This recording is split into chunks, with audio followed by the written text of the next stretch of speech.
Let's proceed to the next example. The sum of the reciprocals of two consecutive positive integers is 13 over 42. Question, find the integers, or what are the integers? Okay. First step, we need to identify the given here. We have two consecutive positive integers. So how are we going to translate that into mathematical expression? So if x is the first integer, after that is definitely x plus 1.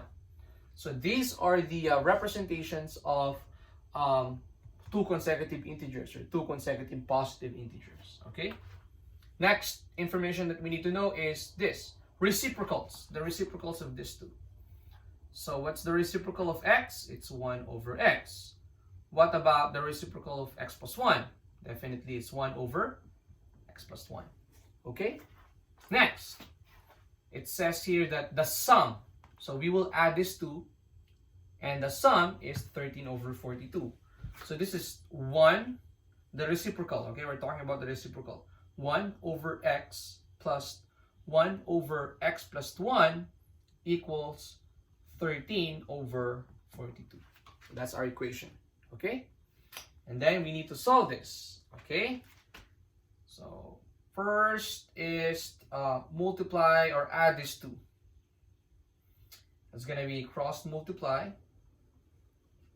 X plus 1 times 1 is x plus 1, plus x times 1 is x, of course, over multiply these two. That's x squared plus x equals 13 over 42. Okay. Simplify this. This is equal to 2x plus 1 over x squared plus x equals 13 over 42. Okay. And then you cross multiply. 42 times 2x plus 1 equals 13 times x squared plus x. Okay. So distribute 42. This is going to be 84x plus 42 equals 13x squared plus 13x. Okay. And then subtract 84x, subtract 42, subtract 84x, subtract 42. So we'll cancel this. That's going to be equal to 0, equals 13x squared minus 69. Oh no. 71. Okay, 71.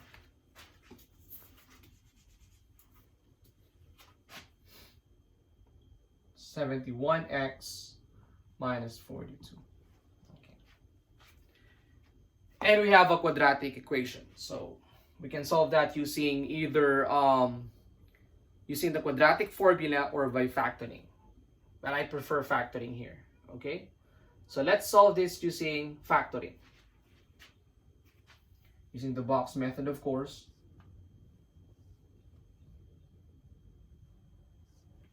This 13x squared is we'll put that here.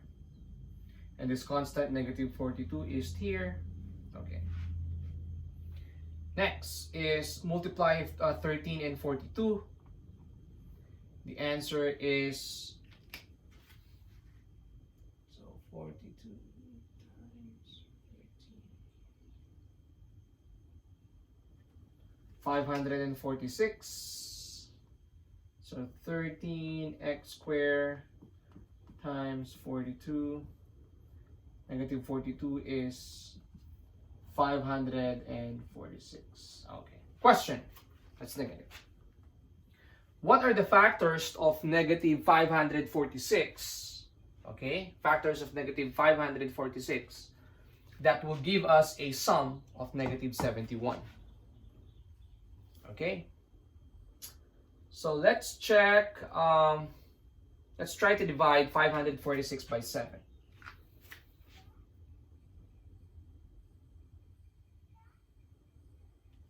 Okay, so I think that's not a factor of that. How about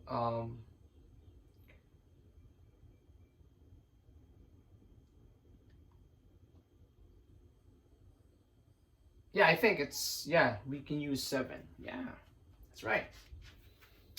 So it's actually negative 78 and positive 7. Yeah. If we multiply negative 78 and positive 7, that will give us negative 546. And if we add this 2, that will also give us negative 71, right? Multiply equals to negative 546, add equals negative 71x. So we can write negative 71, negative 78x here, and 7x here. Okay, so this is negative, so I will write negative here. This is positive, so I'm going to write positive there. GCF of 13 and 78. That's going to be 13x, right?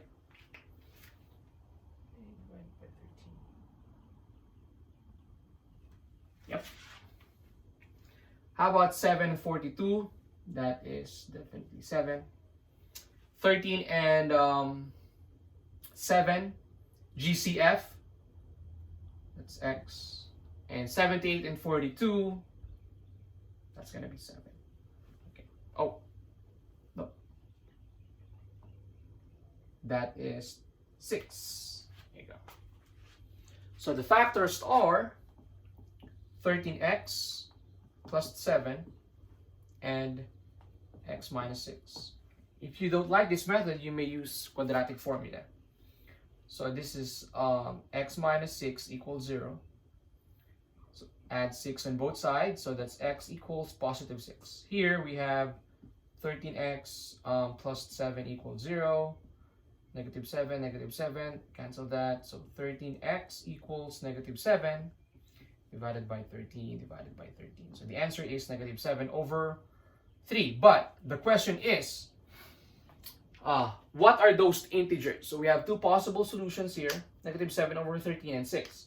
Can we consider negative 7 over 13 as our answer? It should be positive and it should be an integer. This is negative and at the same time there's a fraction, not an integer. So this is not a possible answer. X is 6, it's positive, and it is an integer. So if x is 6, x plus 1 is 7. So the answers are 6 and 7.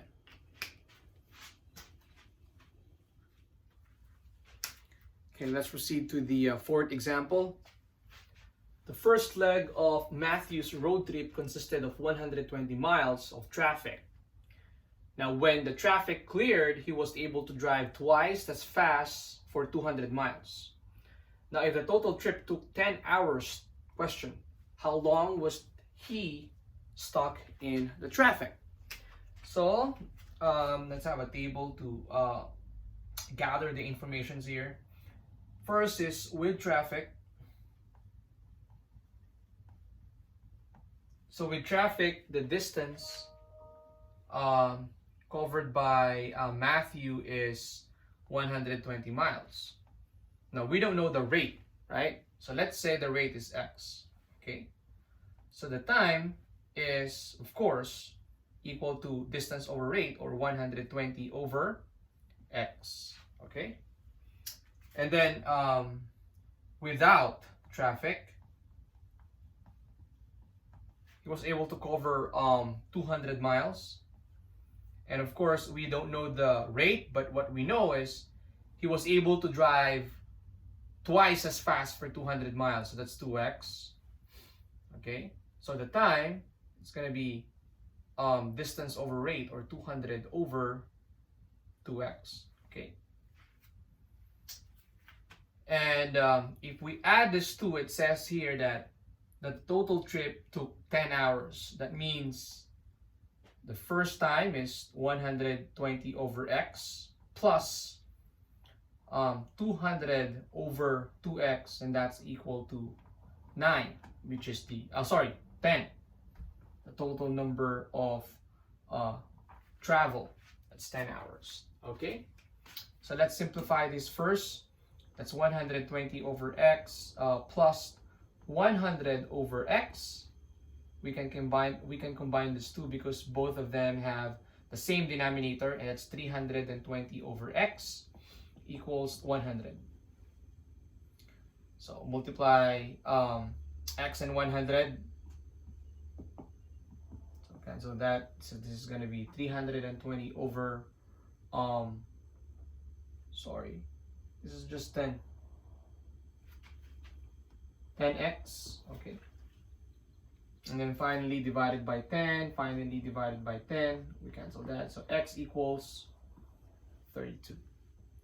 That's x. So this is, the rate is 32 miles per hour, and then it becomes 64 miles per hour. The question is, how long was he stuck in traffic?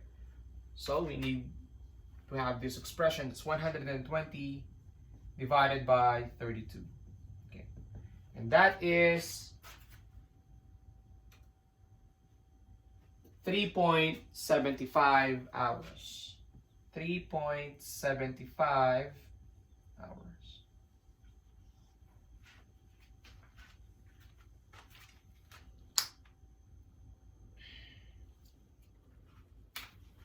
Okay, this is going to be the last example for today's lesson. A passenger train can travel 30 miles per hour faster than a freight train.